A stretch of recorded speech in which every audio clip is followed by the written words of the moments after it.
ओम श्री परमात्मा नमः। मैं प्रोफेसर हृदय अवस्थी अपने परम पूज्य गुरु जी प्रातः स्मरणीय वेद मूर्ति तपोनिष्ठ गीता उपनिषद पुराण और धर्मशास्त्र के विशेषज्ञ प्रोफेसर पंडित भगवत शरण शुक्ल जी के साथ में आप सभी का Awasthi Ayurveda anatomy yoga and spirituality channel पर हार्दिक स्वागत करता हूँ। हम लोग सांख्य कारिका की 15वीं कारिका में विचार कर रहे हैं और सरल भाषा में इस गूढ़ ज्ञान को हम लोग गुरु जी समझा रहे हैं, तो समझने के लिए चलते हैं गुरु जी की ओर।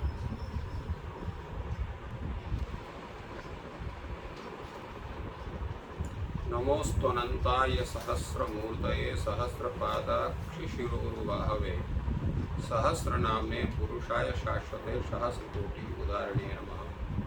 कृष्णाय वासुदेवाय हरे परमात्मने प्रणतक्लेशनाशाय गोविंदाय नमो नमः।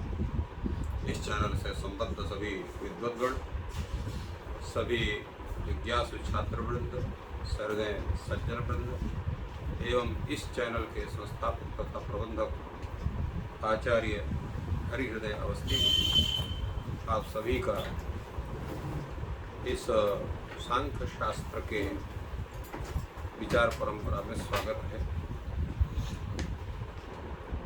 हम लोग 14वीं कारिका तक विचार कर चुके हैं। आज 15वीं कारिका पर विचार करेंगे, जिसका अवतरण आचार्य वाचस्पति मिश्र उपस्थापित कर रहे हैं। स्यादेतत् व्यक्ताद् व्यक्तम् उत्पद्यते इति कणभक्षाक्षचरणतनयाः। व्यक्त से अव्यक्त की उत्पत्ति होती है। सांख्य शास्त्री जो हैं वो अव्यक्त से व्यक्ति की उत्पत्ति मान रहे हैं, क्योंकि उनके यहाँ जो प्रकृति है वो अव्यक्त है, बुद्धि आदि व्यक्त है। तो इसलिए प्रकृति जो अव्यक्त है उससे बुद्धि आदि की उत्पत्ति मानते हैं। अर्थात बुद्धि आदि के उत्पत्ति में जो मुख्य कारण है वो प्रकृति है, अव्यक्त है।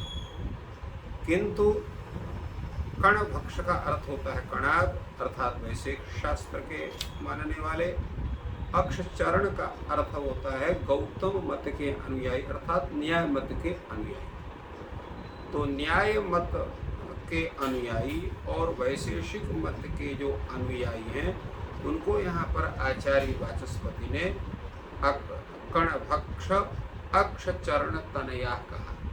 माने उनके मानस पुत्र या उनके शिष्य आदि जो हैं वो क्या करते हैं कि वो जो है वो व्यक्त से व्यक्त उत्पन्न होता है, ऐसे कहते हैं। क्योंकि परमाणवो ही व्यक्ता तेभ्यः देणुकादिक्रमेण पृथिव्यादि लक्षणं कार्यं व्यक्तम आरभ्यते। परमाणु व्यक्त है। यद्यपि परमाणु अतीन्द्रिय हैं, परमाणु किसी को दिखाई नहीं पड़ते हैं, इसलिए परमाणु को व्यक्त किस आधार पर करें ये भी विचारणीय बात है।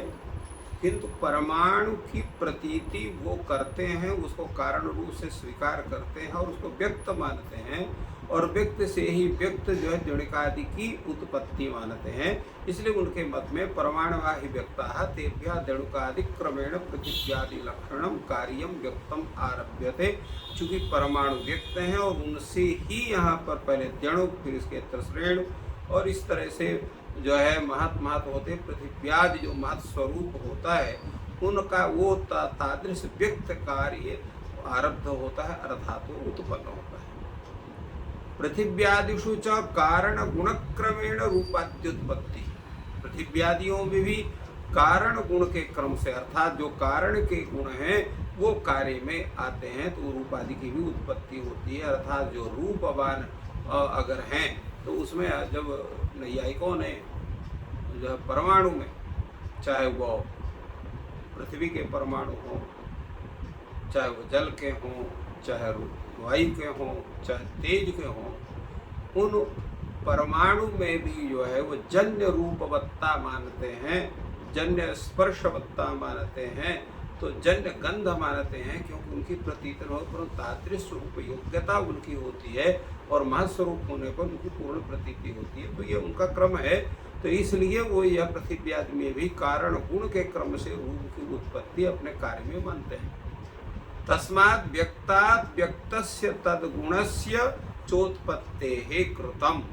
इसलिए व्यक्त से ही व्यक्त और उनके व्यक्ति के जो गुण है उनकी उत्पत्ति मानी गई है, उसको स्वीकार उन्होंने किया है। अदृष्टचारेण अव्यक्तेन अव्यक्तेन इत्यादि। तो अदृष्टचरेण, किंतु उनके मत में जो है ये मानते हैं कि अव्यक्त से कोई जो कल्पना है, व्यक्ति कल्पना, तद्गुणस्य चोत्पत्ते है, नहीं, अदृष्टचरेण अव्यक्तेन इत्यतः। तो जो है इनका कथन है कि जो है उत्पत्ति सर्वथा अप्रामाणिक होने के कारण अव्यक्त को नहीं माना उन्होंने, अर्थात अव्यक्त से व्यक्ति की उत्पत्ति न मान करके व्यक्त से व्यक्ति की उत्पत्ति मानते हैं। अदृष्टचरेण अव्यक्तेन, जो अव्यक्त देखा ही नहीं गए उससे उसको कैसे माना जाए। तो इस प्रकार की जो उनकी कल्पनाएं, इस प्रकार के जो उनके तर्क हैं, उन तर्कों का समाधान देते हुए इस कारिका को आचार्य ईश्वर कृष्ण उपस्थापित करते हैं। वेदानां परिमाणात् समन्वयात् शक्तितः प्रवृत्तेश्च कारण कार्य विभागात् अविभागात् वैश्वरूप्यस्य। ये 15वीं कारिका है और 16वीं कारिका भी इसी के साथ आचार्य उपस्थापित करते हैं।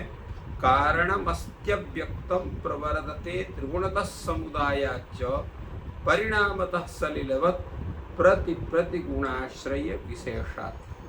क्या तात्पर्य है इसका? इसका तात्पर्य है कि भेदानां परिमाणात् समन्वयात् शक्तितः परिप्रवृत्तेश्च। तो महदादि कार्यों में सबसे पहले है कि भेदानां परिमाणात्, जो भेद हैं उनके महदादि वो परिमित हैं। दूसरे क्या है वो कि जो है उनका जो है शक्तितः समन्वयात्, उनका समन्वय भी देखते हैं। और कार्य कारण विभागात्, कार्य कारण का उनमें विभाग भी देखा जाता है। और कारण की शक्ति उत्पन्न, उस कारण शक्तितः प्रवृत्तेश्च, कारण की शक्ति का प्रवृत्त होने से और उसी से आविर्भूत होने से, इन सब कारणों से जो है यह माना जाता है कि अव्यक्तम कारणम अस्ति, अव्यक्त रूप जो है कारण होता है।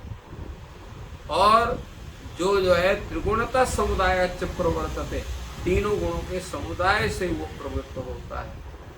और वो कैसे होता है? तो परिणामतः प्रतिगुणाश्रय विशेषात् सलिलवत् प्रवर्तते।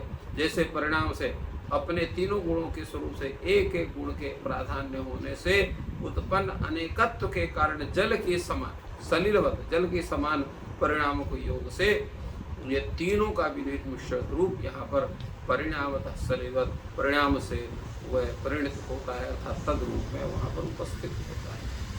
इसकी व्याख्या और विशेष रूप से आचार्य वाचस्पति करते हैं। भेदानां विशेषाणां महदादीनां भूम्यन्तानां कार्याणां कारणं मूल कारणम अस्ति अव्यक्तम।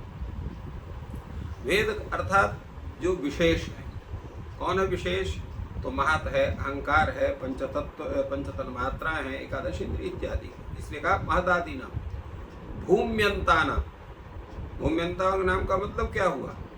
क्योंकि पंच महाभूत में वहाँ पर जो है जो सब सर्वप्रथम है शब्द स्पर्श रूप रसगंध, तो शब्द से यहाँ पर आकाश और स्पर्श, आकाश, वायु, अग्नि, जल, भूमि, सबसे अंत में भूमि का। इसलिए भूम्यंतानां कार्याणां कारणम मूल कारणम, मूल कारण कार्याणां कारणम, मूल कारण कौन है? अस्ति अव्यक्तम। अव्यक्त माने जो है प्रकृति, वो इनकी मूल कारण है। कुतः, क्यों है? कार्य कारण कार्य विभागात अविभागात वैश्वरूप्यस्य, अर्थात कारणे कारणे सत कार्यम, कारण में जो है कार्य सत होता है, का सत रूप से स्थित होता है। कैसे वो स्थित होता है? तथा च यथा कूर्म शरीरे संतेव अंगानि निःसरन्ति विभज्यन्ते। जैसे कूर्म है, कछुआ है, उसके शरीर में सभी अंग है, ऐसा नहीं कि अंग नहीं है, वो कभी बाहर निकलते हैं तो कभी अंदर जाते हैं। तो इदम कूर्म शरीरम एतानि एतस्याः अंगानि, यह कूर्म का शरीर है और जब वो अपने अंगों को बाहर निकालता है इसके अंग है, सब देखा जाता है। एवं निविशमानानि तस्मिन् अव्यक्ति भवन्ति, जब वो अपने अंगों को समेट करके अपने खोपड़ी के अंदर रख लेता है तो केवल खोपड़ी दिखाई पड़ती है, उसकी कुछ दिखाई नहीं पड़ता है, तो उसके जितने अंग है वो सब अव्यक्त होते हैं। इसी प्रकार एवं कारण पिंडात कारणात मृत पिंडात हेम पिंडात, इसी प्रकार जैसे है मृतिका घट है या हेम का घट है, तो उसमें जो है कारण जो मृत पिंड है अथवा हेम पिंड है, उसी के कार्य यहाँ पर घट है। तो मृत पिंड का कारण, मृत पिंड से जो है किसका कारण होता है, तो घट का कारण होता है। हेम पिंड किसका कारण, मुकुटादि का, कटकादि का होता है। तो ये जो है ये तदरूप में कभी कभी पिंड रूप में उपस्थित होते हैं, तो कभी तत्त जो है वो निर्मित स्वरूप में घट मुकुटादि के रूप में आविर्भूत होते हैं। तो इसीलिए एवं कारणात् मृत पिंडात हेम पिंडात वा कार्याणि घट मुकुटादानि संतेव आविर्भवन्ति, जब वो हैं तभी वो तो आविर्भूत होंगे। और विभज्यन्ते च, अपने वो तिरोहित भी होते हैं। तो संतेव पृथ्वीज्ञानि कारणात् तन्मात्रात आविर्भवन्ति। इसी प्रकार पृथिव्यादि जो है, पृथिव्यादि, अब यहाँ पृथ्वी जल तेज वायु आकाश उल्टा कर दिया हमें, नहीं जो है पहले क्या है आकाश, आकाश से जो है वायु, अग्नि, जल और पृथ्वी, तो ये इनका क्रम है। पृथिव्यादि ने पृथ्वी जल तेज वायु आकाश इस तरह से उसका उल्टा कर दिया। तो यहाँ पर असंते पृथिव्यादि कारणात् तन्मात्रात् आविर्भवन्ति, ये पृथिव्यादि जो है अपने कारण, उनके कारण कौन है, तन्मात्रा। जो शब्द तन्मात्रा से आकाश की समुत्पत्ति होती है, जो है स्पर्श से वायु की उत्पत्ति होती है, रूप से अग्नि की उत्पत्ति होती है, तेज की उत्पत्ति होती है, और जो है रस से जल की उत्पत्ति होती है, और गंध से पृथ्वी की उत्पत्ति होती है। तो इस तरह से इन तन्मात्राओं से ये पृथिव्यादि समुत्पन्न होते हैं अपने कारणों से। इसलिए तन्मात्रा, तन लिखा इन्होंने कि तन पृथिव्यादि कारणात् तन्मात्रात् आविर्भवन्ति विभज्यन्ते, और अंत में उसी में वो समाहित भी होते हैं प्रलय आदि समय पर। संतेव तन्मात्राणि अहंकारात् कारणात्, तो तन्मात्राणि अहंकारात् कारणात् भवन्ति, तो अहंकार रूप कारण से तन्मात्राएं उत्पन्न होती है। सन्नेव अहंकार कारणात् महतः, और विद्यमान ही अहंकार का कारण जो है महत तत्व होता है। और सन्नेव च महान परम अव्यक्तात्, और विद्यमान होते हुए ही जो है महत का जो महान है अर्थात बुद्धि है, वो परम अव्यक्त से उत्पन्न होती है। तो इस प्रकार अयम सह अयम कारणात् परमाव्यक्ता साक्षात पारंपरिक अमृतस्य विश्वस्य कार्यस्य विभागा, तो यही जो है परम अव्यक्त कारण से साक्षात अथवा परंपरा से।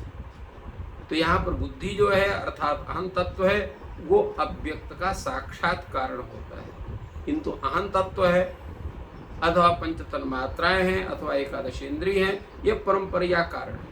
तो इसलिए अव्यक्त परमाव्यक्तात् कारण, परम अव्यक्त कारण से साक्षात पारंपर्येण अन्वितस्य विश्वस्य, तो पर साक्षात अथवा परंपरा से ये जो अन्वित विश्व है वो उसके उस विश्व का कार्य विभाग इस प्रकार से यहाँ पर इन्होंने उसको दिखाया है।